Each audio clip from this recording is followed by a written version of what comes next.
Welcome to the Good Morning from the Chicken Coop podcast with Kim Johnson, your creative strategist and master mindset coach.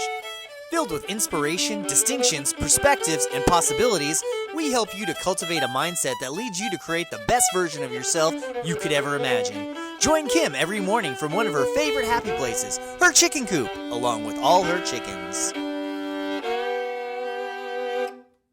Hey everybody, good morning from the Chicken Coop. So today we are talking about habits of the successful and happy.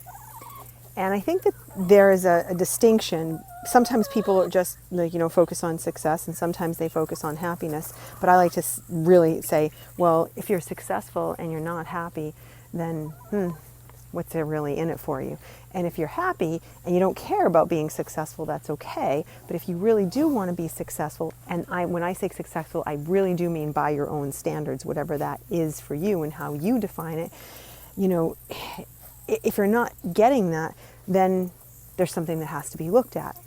So often, you've heard me say before, success leaves clues.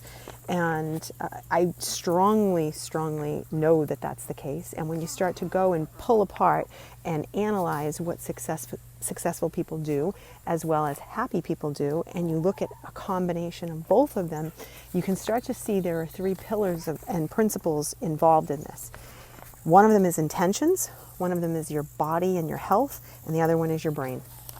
So let's take a little bit of a deep dive into this, as deep as we can get in a morning podcast like this, the way we're doing it. But I'm going to give you some thoughts on this. So first of all, intentions. What do I mean when I say that? Well, waking up with an intention to have a good day, seeing it as if it is already done, is critical. I cannot state this enough.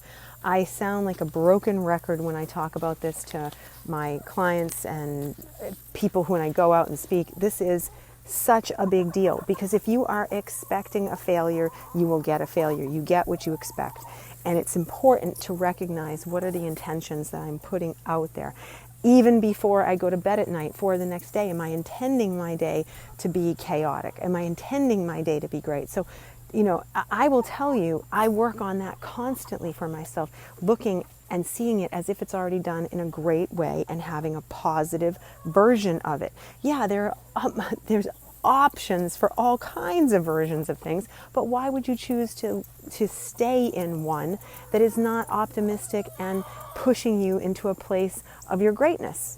You can look at all the different options, and I'm not saying you shouldn't, because part of my role in the world with people that I work with is to help them see all the different versions, positive and negative, so they know what to work with.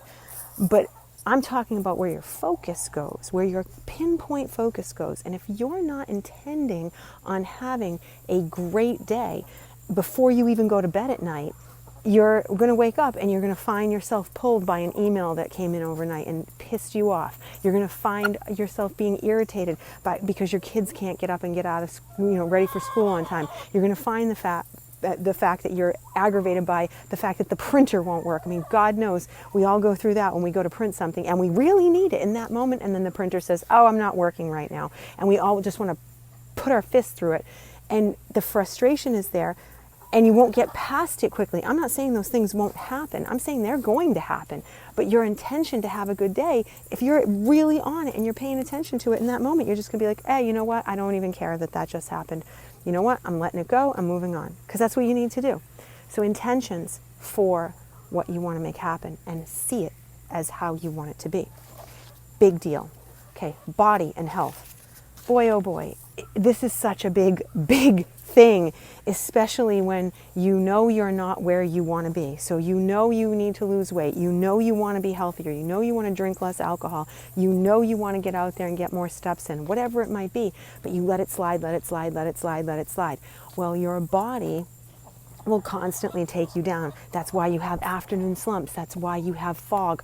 You can't think clearly. It's all because of the health reasons. If you're not hydrated, if you're not taking care of yourself, if you're living on sugar, if you're living on things that are not good for you, and you're just riding by and picking up fast food, and your salt intake is high, and you're not taking in enough fresh water, I'm telling you right now, there is no question in my mind that has a absolute profound impact on performance across the board, whether it be physical performance or mental performance. So clean up your act, because without that piece, you will go everywhere slowly. Promise you. You want to get where you want to be in less time and have more fun doing it. Get yourself healthy. Suck it up. Do the work that's necessary in order to do it. And this is one of those things, all these pillars that I'm talking about, you can't have somebody else think for you. You can't have somebody else do the physical work. You're the only one. But when you set a boundary and you say, I'm going to do this physical work and I'm setting myself up for success, there's no stopping you at that point, because you're fighting for yourself right there. And then everybody around you can see what you're doing and they rise to the occasion. So make sure that that's on your list. Third, brain. Okay, brain piece of this is monitoring what are your habitual thoughts, what habitual emotions are you using, and who's driving that bus. Because if your habitual emotions that are driving are just absolutely, irritation, frustration, aggravation, sadness, whatever the dark side of those emotions might be. Again, no emotions are bad. They're here to give us information. But if you stay in it and you don't do something about it and it becomes one of your primary drivers, you can't help but have problems with what you're trying to do. So you've got to fix it. You've got to pay attention to what's going on in your head. And you've got to pay attention to how you speak to yourself in that process. I cannot stress this enough. I have to catch myself. Everybody has to catch themselves. And nobody can do it but you. You have to be the one that goes in there. I can tell you how to do it. I can tell you what to look for. I can tell you how to shift it. But you know what? In the final analysis, if you don't love yourself enough to do the work, nobody else is going to do it for you. You will sit there and you will, I love to use this metaphor because it makes one of my clients laugh really hard every time I say it, but I'm like, it's like having a dirty diaper. You have crapped your diaper and you sit in it and you just get a diaper rash and you stink and you do nothing about it. So you have got to get up, clean yourself up, change your diaper, and say, listen, I'm just not going to do that to myself anymore, because when I do that, it doesn't work. And long term, it's detrimental to your progress, to your well-being, to your overall happiness. You can't get there if you don't monitor these things. So you guys have a really interesting assignment today to start looking at, am I paying attention to those three pillars? Intentions, my health in my body, and my brain. Am I doing what I need to do? And every day, this is everyday work, everyday work, everyday work. So get out there, kick some ass, and do the work, because I promise you life gets exponentially better when you do. I hope you guys have a blessed day, my friends, and I will see you tomorrow.